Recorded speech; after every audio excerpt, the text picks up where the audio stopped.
जय श्री राम।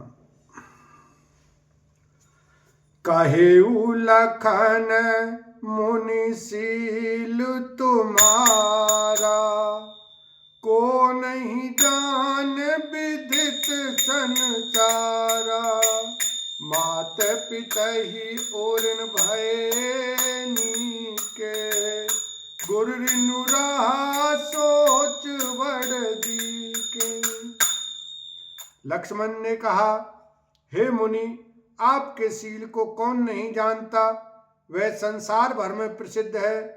आप माता पिता से तो अच्छी तरह उऋण हो ही गए, अब गुरु का ऋण रहा जिसका जी में बड़ा सोच लगा है। सो जनु हमारे ही माथे काढ़ा, दिन चली गए ब्याज बड़ बाढ़ा। अब आनी व्यवहारिया बोली, तुरंत देहूं में थैली खोली।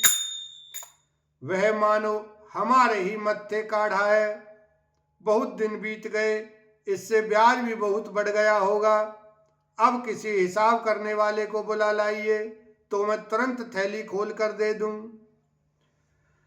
सुनि कोटु वचन कुठार सुधारा, हाय हाय सब सभा पुकारा।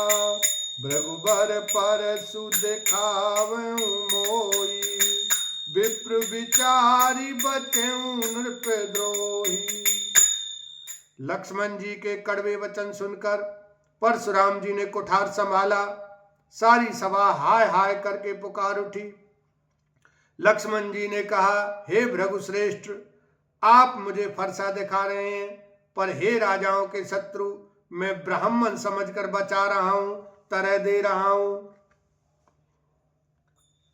मिले न कबहु सुभटरन गाढ़े, द्विज देवता घरई के बाढ़े।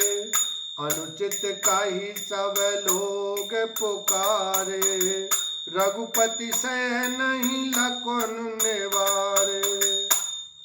आपको कभी रणधीर बलवान वीर नहीं मिले। हे ब्राह्मण देवता, आप घर ही में बड़े हैं, यह सुनकर अनुचित है कहकर सब लोग पुकार उठे।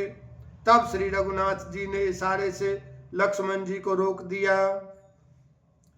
लखन उतरे आहूत सरस, भृगुबर कोप कृसान।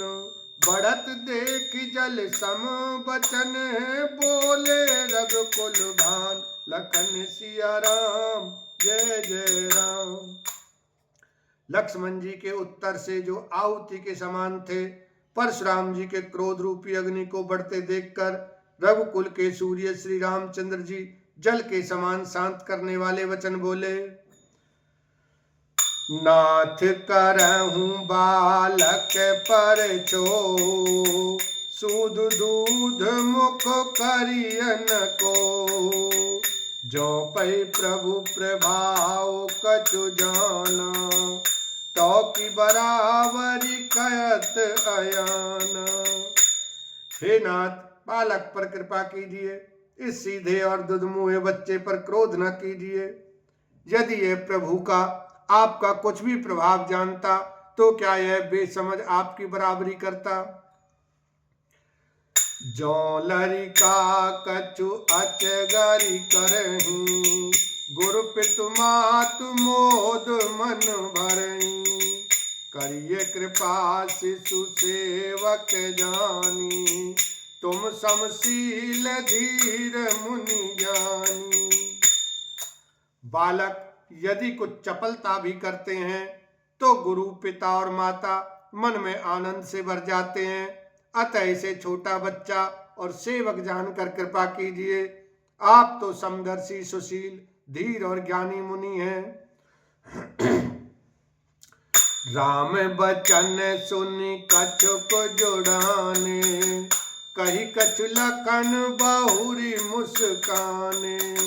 हसत देखी नख सिक सिर व्यापी, राम तोर भ्राता बड़ पापी।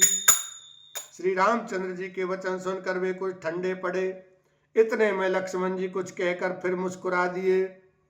उनको हंसते देखकर परशुराम जी के नख से शिखा तक सारे शरीर में क्रोध छा गया।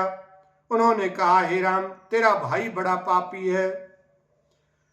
गौर शरीर श्याम मन माही, कालकूट मुख पय मुख नाही।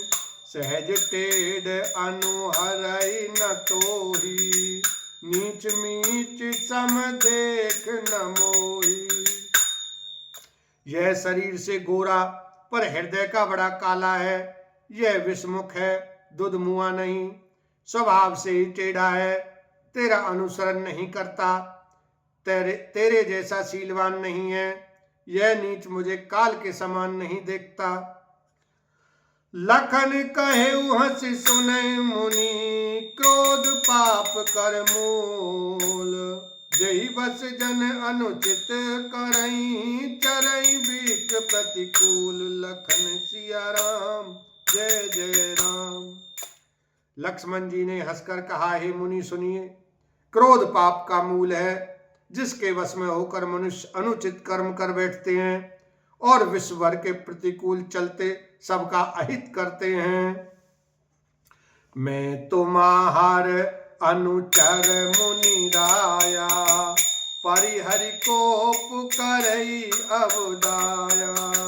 टूट चाप नहीं जुरहि निशाने, बैठिए हो पाय पिराने। हे मुनिराज, मैं आपका दास हूं, अब क्रोध त्याग कर दया कीजिए। टूटा हुआ धनुष क्रोध करने से जुड़ नहीं जाएगा। खड़े खड़े पैर दुखने लगे होंगे, बैठ जाइए। जो अति प्रिय तो करिए उपाय, जोरिए को बड़ गुनी बुलाई। बोलत लखन ही जन को डराही, मस्ट करऊं अनुचित भल नाई। यदि धनुष अत्यंत ही प्रिय हो तो कोई उपाय किया जाए और किसी बड़े गुणी कारीगर को बुलाकर जुड़वा दिया जाए। लक्ष्मण जी के बोलने से जनक जी डर जाते हैं और कहते हैं, बस चुप रहिए, अनुचित बोलना अच्छा नहीं। थर थर कांपहि पुर नर नारी, छोट कुमार खोट बड़ भारी। भृगुपति सुन सुन निर्भय बानी, रिस तन जरई होय बलहानी। जनकपुर के स्त्री पुरुष थर थर कांप रहे हैं और मन ही मन कह रहे हैं कि छोटा कुमार बड़ा ही खोटा है। लक्ष्मण जी की निर्भय वाणी सुन सुनकर परशुराम जी का शरीर क्रोध से जला जा रहा है और उनके बल की हानि हो रही है, उनका बल घट रहा है। बोलो शंकर भगवान की जय, सियावर रामचंद्र की जय, भगवान परशुराम की जय।